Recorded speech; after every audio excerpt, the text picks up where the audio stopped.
Assalamualaikum warahmatullahi wabarakatuh. Halo sahabat edukasi, selamat datang kembali di podcast kita hari ini. Saya Estefania sebagai host kita hari ini.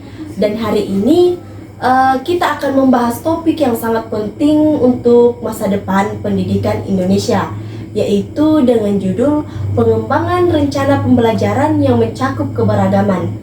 Di sini ada dua narasumber saya, ada Delviani dan Indarwati. Halo Delviani dan Indarwati. Halo. Langsung saja kita berbincang-bincang hari ini. Delviani dan Indarwati, saya ingin bertanya. Kita tahu Indonesia ini kaya sekali akan keberagaman.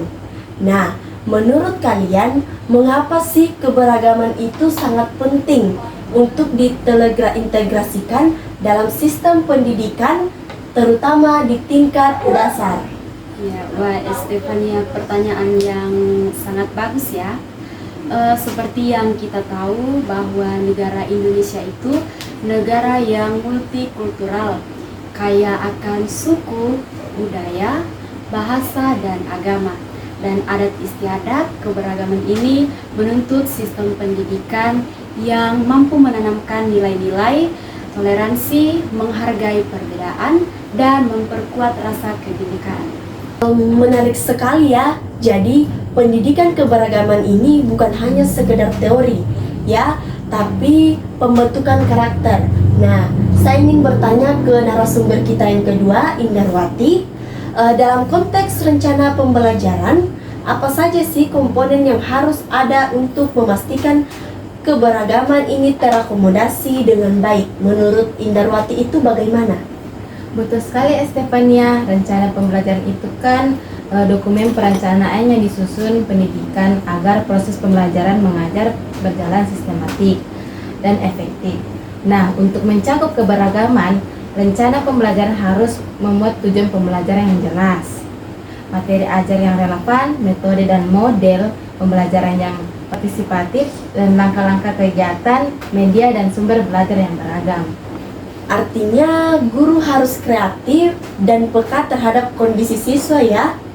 Lalu apa tujuan spesifik pembelajaran keberagaman ini? Menurut Delviani ini mungkin bisa dijelaskan?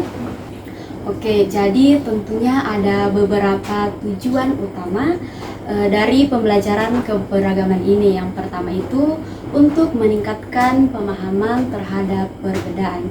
Kemudian yang kedua, menumbuhkan sikap toleransi dan empati. Kemudian yang ketiga, untuk mengembangkan kemampuan sosial. Yang keempat, untuk menanamkan nilai-nilai kebangsaan. Kemudian yang kelima itu untuk mencegah sikap diskriminatif dan intoleran. Luar biasa, tujuan-tujuan ini sangat fundamental untuk menciptakan generasi penerus yang inklusif. Nah, yang terakhir nih, saya ingin bertanya ke narasumber yang kedua, Indarwati. Bisa berikan contoh konkret strategi pengembangan rencana pembelajaran yang mencakup keberagaman? Tentu ada beberapa strategi yang bisa diterapkan, misalnya mengintegrasi nilai keberagaman ke dalam berbagai mata pelajaran. Yang kedua, menggunakan mode pembelajaran dan kolaboratif. Yang ketiga, pendekatan kontekstual dan lokal. Dan keempat, itu pemanfaatan media dan sumber belajar yang variatif. Wah, penjelasan yang sangat komprehensif dan memberikan banyak insight. Wah, penjelasan kita hari ini sangat jelas dan luar biasa ya. Mungkin sampai di sini perbincangan kita hari ini. Terima kasih banyak kepada kedua narasumber kita, Delviani dan Indarwati, atas waktu dan penjelasannya yang sangat luar biasa ini. Semoga apa yang kita diskusikan hari ini bisa menginspirasi para pendidik Indonesia.